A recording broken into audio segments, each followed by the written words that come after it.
Yoga of the mat is one of the intentions of this 8-limb path. So now in the Western, we are very familiar with yoga related to asana. But let's just explore these concepts, since asana is actually the third step from these 8 limbs of yoga. And we will develop and explore that through this course. Why am I presenting this information to you?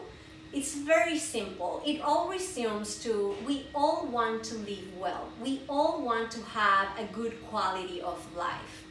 And this course will come in a form of a sadhana. Sadhana means our spiritual practice. Once again, when I refer to spiritual, it depends on the belief system that you have. But just know that sadhana is coming, unfolding our mat, and presents ourselves to understand and get better knowledge for a better quality of life. Well, let's go ahead and start unfolding this 8-limb path of yoga that Patanjali created for us. These 8 limbs, these 8 steps are formed by different concepts, such as yamas, which refers to restraints and limits, is how do we manage from our perspective the outside world and our relationship with the outside world. These yamas contain 5 different concepts that are gonna help us develop this relationship with the world. The second limb of yoga refers to niyamas, and niyamas are observances. So now we talked about yamas being with the external world. Niyamas invites us to dive in. It's our relationship with ourselves. And again, in the niyamas, we're gonna find 5 concepts that are gonna help us to get to that internal or realization. The third step we talked about previously is asana. Asana refers to the physical aspect of the practice, known as these poses of yoga. After this third step, we have pranayama. Pranayama meaning the breath work.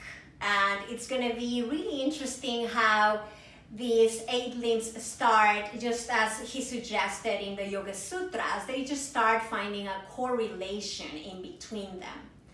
After pranayama, we find pratyahara. Pratyahara refers to withdraw of the senses. How can we bring our attention to this specific moment by learning and practicing how to get rid, layer by layer, from distractions from the external world. After this releasing of distractions, then we're gonna practice dharana.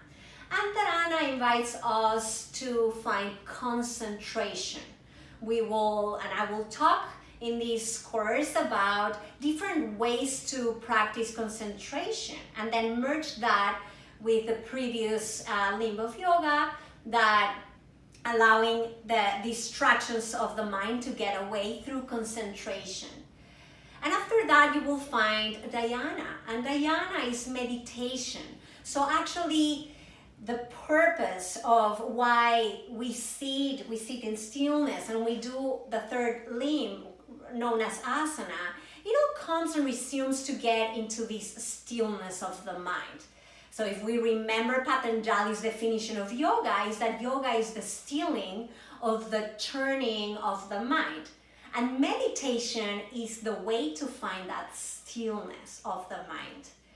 And the final limb of yoga, it's known as Samadhi. And Samadhi is the state of unity, is that wholeness, is once we integrated yamas, niyamas, asana, pranayama, pratyahara, dharana, dhyana, we come to this state of wholeness or unity known as Samadhi.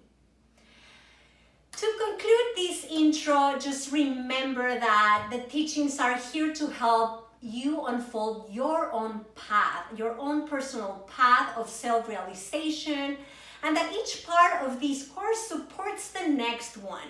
So if you find yourself needing to stop the video at any moment or to review the previous video. Take your time.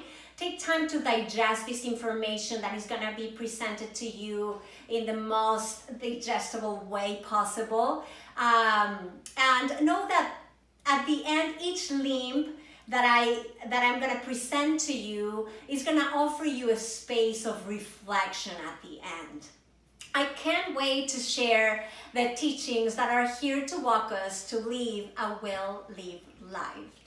Amorilus, namaste.